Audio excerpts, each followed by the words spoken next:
దేవునికి స్తోత్రం. ప్రియమైనటువంటి దేవుని పిల్లలారా, ప్రభువైన యేసుక్రీస్తు నామములో మీకు శుభవందనాలు తెలియజేస్తున్నాం. ఇదే సమయానికి దేవుని యొక్క వాక్యం వినాలని ఆసక్తి కలిగి టీవీ ముందు కూర్చున్నటువంటి ప్రియులైన దేవుని పిల్లలందరికీ హృదయపూర్వకమైనటువంటి వందనాలు తెలియజేస్తున్నాను. ఫోన్ కాల్స్ ద్వారా మీ సమాచారాన్ని తెలియజేస్తూ ప్రోత్సహిస్తున్నందుకు కూడా మీకు కూడా హృదయపూర్వక వందనాలు తెలియజేస్తూ ఉన్నాను. దేవుని మహాకృపను బట్టి ఈరోజు దేవుని యొక్క సన్నిధిలో దేవుని యొక్క పాదాల దగ్గర ఉండగలగటానికి ఈ నూతన సంవత్సరంలో మరొకసారి మీ ముందుకు రావటానికి కృప కలిగినటువంటి దేవుడు ఇచ్చినటువంటి ఈ అవకాశాన్ని బట్టి ఈ సమయాన్ని బట్టి దేవునికి వందనాలు చెల్లిస్తూ మరి ఈ సమయంలో యేసయ్య శిలువ స్వరం ప్రేక్షకులందరికీ కూడా మరి నా నిండు హృదయపూర్వక వందనాలు తెలియజేస్తున్నాను. ఒక చక్కటి పాట పాడి దేవుని యొక్క వర్తమానంలోనికి మనం వెళ్ళిపోదాం. దేవుని కృపను బట్టి చాలామంది ఫోన్లు చేస్తూ అడుగుతూ ఉన్నారు, అయ్యగారు వాక్యం చెప్తున్నారు, ముందుగా ఒక పాట పాడితే బాగుంటుంది కదనేటువంటి ఆలోచన మరి దేవుని పిల్లలైనటువంటి వారు ఇచ్చిన సందర్భముగా ఒక పాట మనం పాడుకుని ప్రభుని మనం స్తుతించుదామని ప్రభు నామాన్ని బట్టి మనం చేస్తున్నాను. కన్నీరు తుడచుబడా నా కన్నీరు తుడచుబడా, కన్నీరు తుడచుబడా నా కన్నీరు తుడచుబడా, కాదన్నడు నేననాథను అయ్య, కాదన్నడు నేననాథను, కాదన్నడు నేననాథను అయ్య, కాదన్నడు నేననాథను. కన్నీరు చూడచువడా నా కన్నీరు చూడచువడా, కన్నీరు చూడచువడా నా కన్నీరు చూడచువడా. స్తోత్రం.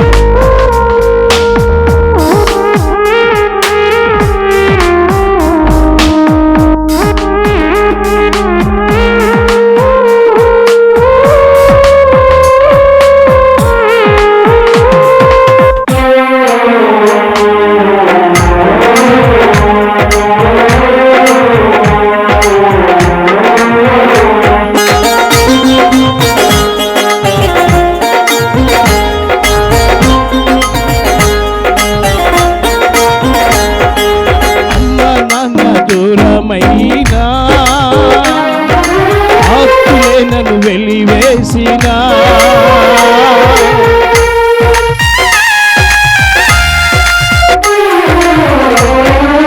అమ్మ నాన్న దూరమైనా ఆస్తులే నన్ను వెలివేసినా, అమ్మ నాన్న నీవే యేసయ్యా, నా తోడు నీడ నీవే యేసయ్యా, నా అమ్మ నాన్న నీవే యేసయ్యా, నా తోడు నీడ నీవే యేసయ్యా. కాదన్నడు నేననాథను అయ్య, కాదన్నడు నేననాథను.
వెక్కి ఏడ్చుచుండినను,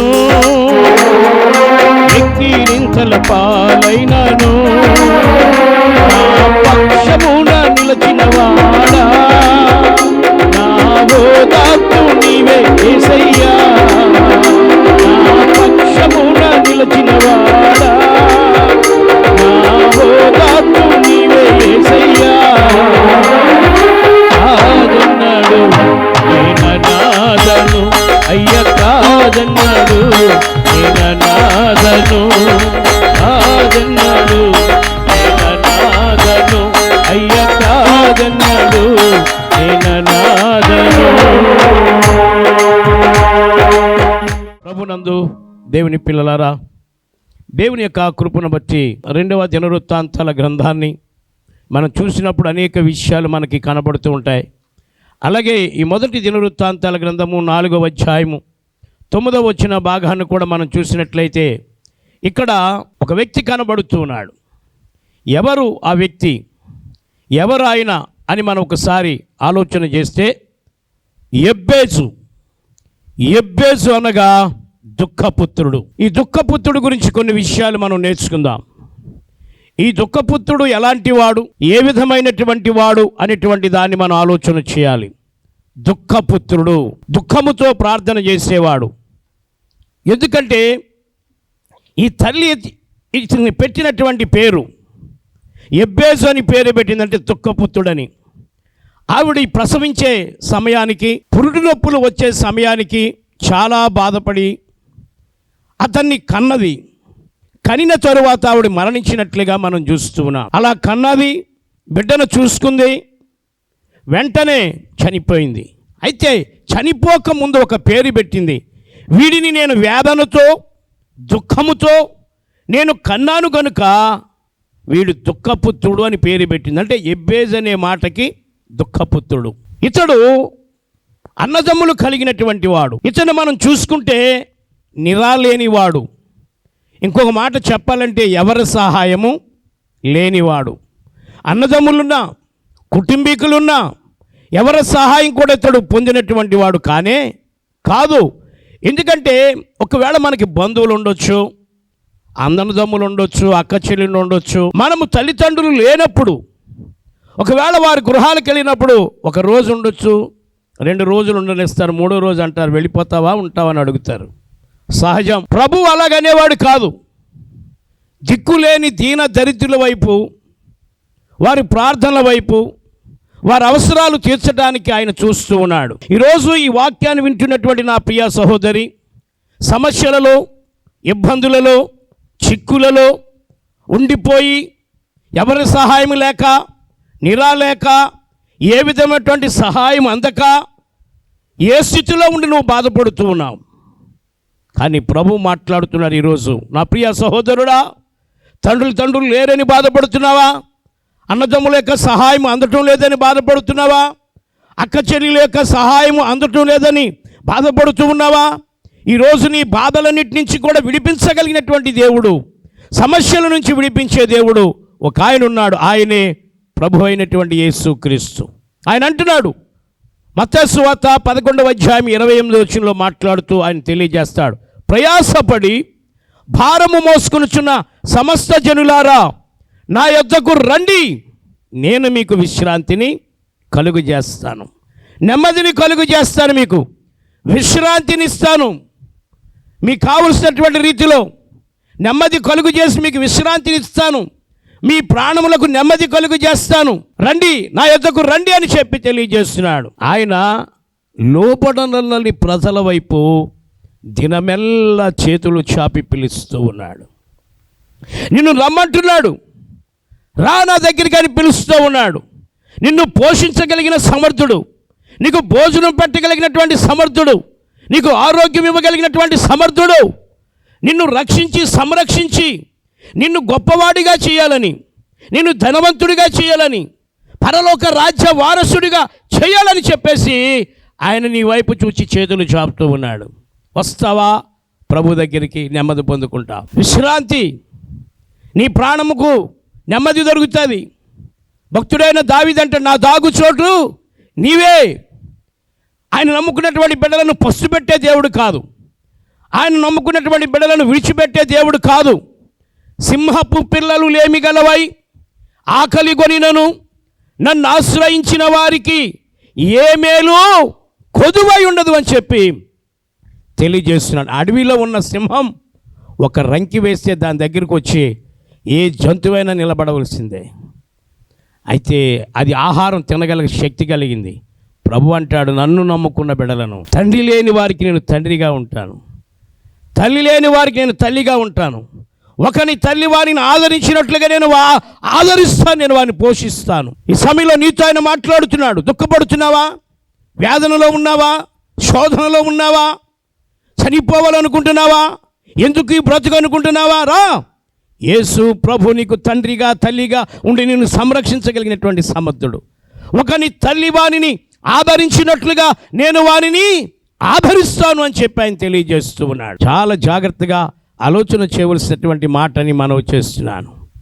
పాపం తల్లి చనిపోయింది, అన్నదమ్ములు ఉన్నారు, కానీ అన్నదమ్ములు అందరికంటే ఘనముగా ఘనత పొందినవాడుగా ఉన్నాడు ఎబ్బేసు.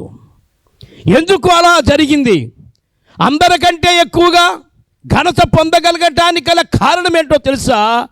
అతడు ప్రార్థనాపరుడు, అతడు దుఃఖపుత్రుడు, కన్నీటితో ప్రార్థన చేయగలిగినటువంటి వాడని మనం చేస్తూ ఉన్నాం. కన్నీటి ప్రార్థన అవసరం, కన్నీటి ప్రార్థన కావాలి. విరిగి నలిగిన మనసే దేవునికి ఇష్టమైనటువంటి బలులు అని చెప్పి తెలియజేస్తూ ఉన్నాడు. నువ్వు ఆశీర్వదించబడటానికి, నువ్వు దీవించబడటానికి, నీ కొదువులు తీర్చబడటానికి, నీ సమస్యలు తీర్చబడటానికి, నీ ఇబ్బందులు తీర్చబడటానికి ప్రభువు నీతో మాట్లాడుతున్నాడు. రమ్మని పిలుస్తూ ఉన్నాడు. నా యొద్దకు వచ్చి వాడిని నేను ఎంత మాత్రమును కూడా త్రోసివేయను. రమ్మని పిలుస్తూ ఉన్నాడు. నిన్ను ఆదరించడానికి, నిన్ను దీవించడానికి, నిన్ను గొప్పవానిగా చేయటానికి ఆయన ఇష్టపడుతున్నాడు. దేవుని లేఖన భాగంలో మనం చూసినప్పుడు ఇక్కడ మాట్లాడతాడు. గమనించేట్లయితే ఎబ్బేసు తన సహోదరులందరికంటే ఘనము పొందినవాడై ఉండెను, వేదన పడి ఇతనిని కంటిని అని అతని తల్లి అతనికి ఎబ్బేసు అని పేరు పెట్టెను. ఎబ్బేసు ఇశ్రాయేలీల దేవునిని గూర్చి మొర్రపెట్టి, అంటే దేవునికి మొర్రపెట్టడం నేర్చుకున్నాడు. నీ అవసరాలు తీరాలంటే దేవునికి మొర్రపెట్టాలి. మనుషుల సహాయము వ్యర్థం. రాజులను నమ్ముకొనుట కంటే యెహోవాను ఆశ్రయించువాడు ధన్యుడు. అన్నదమ్ముల దగ్గరికి వెళ్ళలే, ఎవరింటికి వెళ్ళలే. తన తల్లి వేదనతో దుఃఖముతో కంద గనుక నేను అనుకుంటాను వాడికి అలాంటి ప్రార్థనా జీవితం కలిగి ఉన్నాడని అంటే అతన్ని కన్న తల్లి కూడా ప్రార్థనాపరురాలై ఉండొచ్చు అని అనుకుంటాను నేను. తల్లిదండ్రులుగా మనం బిడ్డలకి ఇవ్వాల్సింది ఏంటో తెలిసిన ప్రార్థనా జీవితాన్ని మన బిడ్డలకి బహుమానంగా ఇవ్వాలని మనం చేస్తున్నాను. ప్రార్థన నేర్పాలి బిడ్డలకి.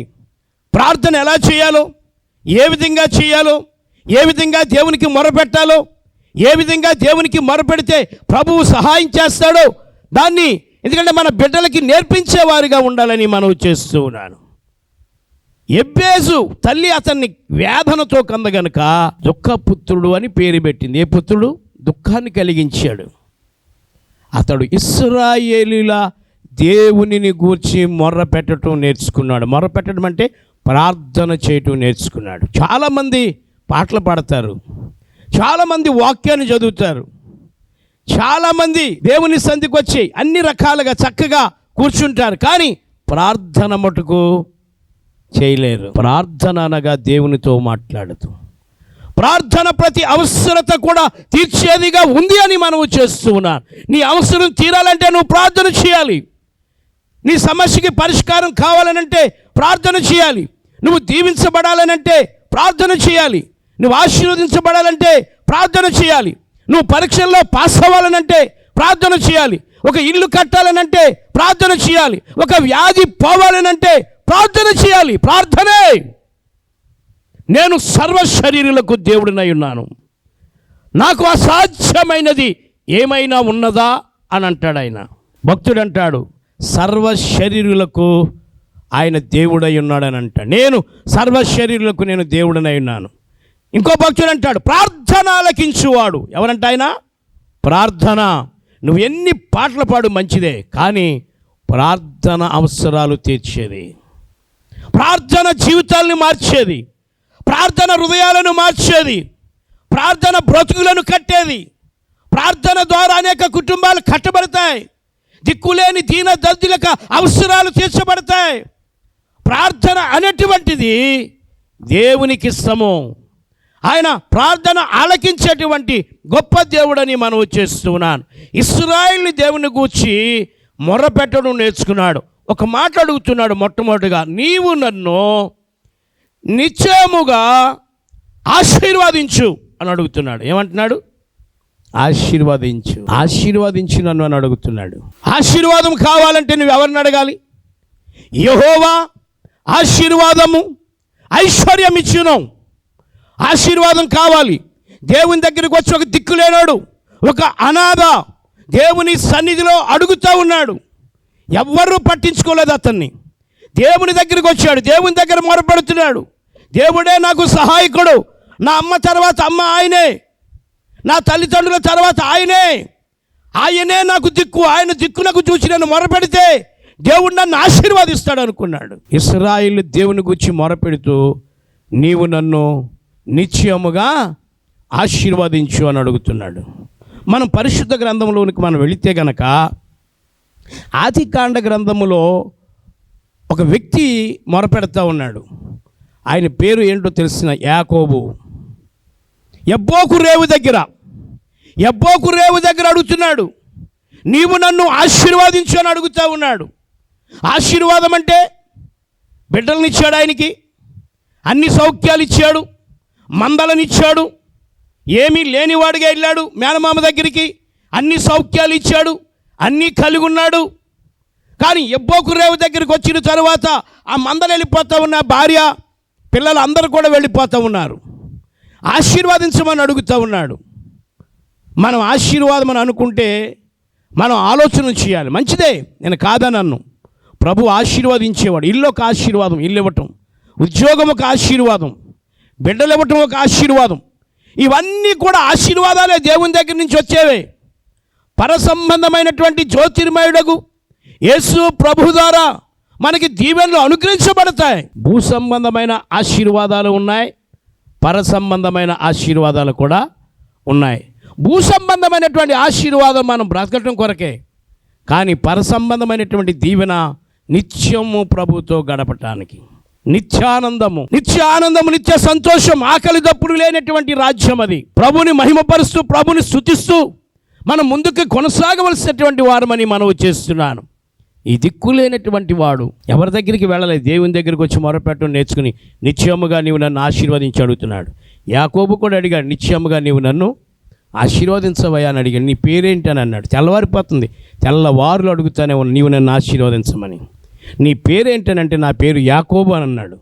యాకోబు అనే మాటకి మోసగాడు. ఏంటి మోసం అంటే, తల్లి మాట విన్నాడు, అన్నగారిని మోసగించాడు, తండ్రిని మోసగించాడు. 21 సంవత్సరం అయింది వెళ్ళిపోయి. 21 సంవత్సరాల తర్వాత తన పాపాన్ని ఒప్పుకున్నాడు. నువ్వు అనుకుంటున్నావు ఎప్పుడో నేను పాపం చేసినది ఎవరు చూశారు అనుకున్నావు. నీ పాపము నువ్వు ఒప్పుకోకపోతే, నీ పాపాన్ని విడిచిపెట్టకపోతే అది నీ ముందు ముఖస్థుతి చేస్తుందని మనవి చేస్తూ ఉన్నాను. యాకోబు తన యొక్క మేనమామ దగ్గర నుంచి మందలు అన్నీ తీసుకుని వచ్చి యబ్బోకు రేవు దగ్గర పాపాన్ని ఒప్పుకుంటున్నాడు. ఎందుకో తెలుసు, తన అన్నగారు చంపేస్తాడని అన్నగారిని ప్రభు అంటున్నాడు. 3 సార్లు మోకాళ్ళ మీద నా ప్రభువు అని చెప్పి అన్నగారి దగ్గరికి, యాషోబు దగ్గరికి వెళ్ళేసరికి నా ప్రభు అని వంగాడు మోకాళ్ళ మీద. మోసగాడు. తెల్లవారిపోతుందని విడిచిపెట్టవయ్యా అన్నాడు.